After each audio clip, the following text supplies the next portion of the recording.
Love story भाग 2। इन सभी बातों को सुनकर मधु को रमेश काफ़ी ज़्यादा प्यारा लगता है। अब कॉलेज मधु और रमेश दोनों साथ साथ जाते थे, साथ ही आते थे। रमेश को पता था कि कॉलेज में बहुत सारे लड़के होते हैं, जूनियर लड़कियों की रैगिंग करते हैं। अब तो रमेश मधु को कहता है कि तुम अगर पहले आ जाओगी कॉलेज तो तुम कॉलेज अंदर मत जाना, मेरा इंतज़ार करना बाहर ही। जब मैं कॉलेज जाऊंगा तो मेरे साथ अंदर चलना, फिर उसके बाद किसी को भी कॉलेज के अंदर तुम्हें कुछ भी कहने की हिम्मत नहीं होगी।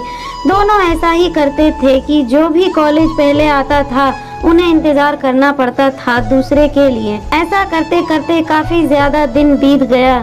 उन दोनों ने अब प्रथम सेमेस्टर से प्रमोटेड होकर अब कॉलेज के तीसरे सेमेस्टर में पहुंच चुके थे। दोनों को एक दूसरे मिलते मिलते 1 साल से ज्यादा हो चुका था और दोनों अब तो अपने अपने घर में भी मोबाइल से बात किया करते थे। दोनों की काफी ज्यादा गहरी मित्रता कॉलेज के ही समय हो गई थी।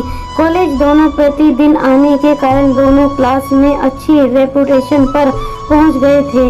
दोनों को एक साथ आते जाते देख क्लास के बहुत सारे लड़के लड़कियां दोनों के बारे में बहुत ज्यादा गलत शलत बातें किया करते थे, लेकिन इन बातों से मधु को किसी भी प्रकार का कोई फर्क नहीं पड़ता था, क्योंकि मधु कहती थी कि हम दोनों सिर्फ एक अच्छे दोस्त हैं, जिसको जो सोचना है सोचने दो। हम लोग कॉलेज में साथ आते हैं, साथ जाते हैं और साथ रहते हैं, हमेशा ऐसे ही रहेंगे। दुनिया वाले कुछ भी सोचें, मुझे कोई फर्क नहीं पड़ता है। जैसे ही 3 साल पूरा होने वाला था, अब सभी लोग अंतिम सेमेस्टर की पढ़ाई कर रहे थे। बधाई देने के बाद अब सभी लोगों की छुट्टी होने वाली है, लेकिन मधु को इस बात की चिंता होने लगी थी कि बिना रमेश की दोस्ती के वे एक कदम चलना तो दूर की बात है, कॉलेज आना जाना भी नहीं चाहती थी।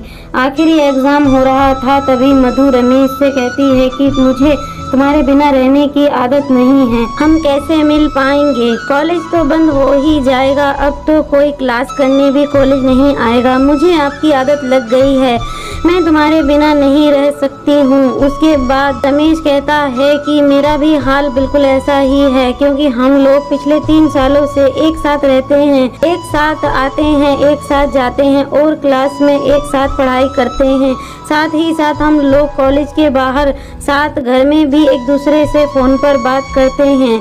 ऐसे में कॉलेज खत्म होने के बाद अब दोनों का एक दूसरे से मिलने का, साथ आने जाने का ख्वाब तो टूट ही गया था। इस बात की चिंता से दोनों बहुत ज़्यादा परेशान थे। वे सोच रहे थे कि आगे की कहानी आपको भाग 3 में मिल जाएगी दोस्तों। तब तक के लिए वीडियो को लाइक करें, चैनल को सब्सक्राइब करें, कमेंट के माध्यम से हमें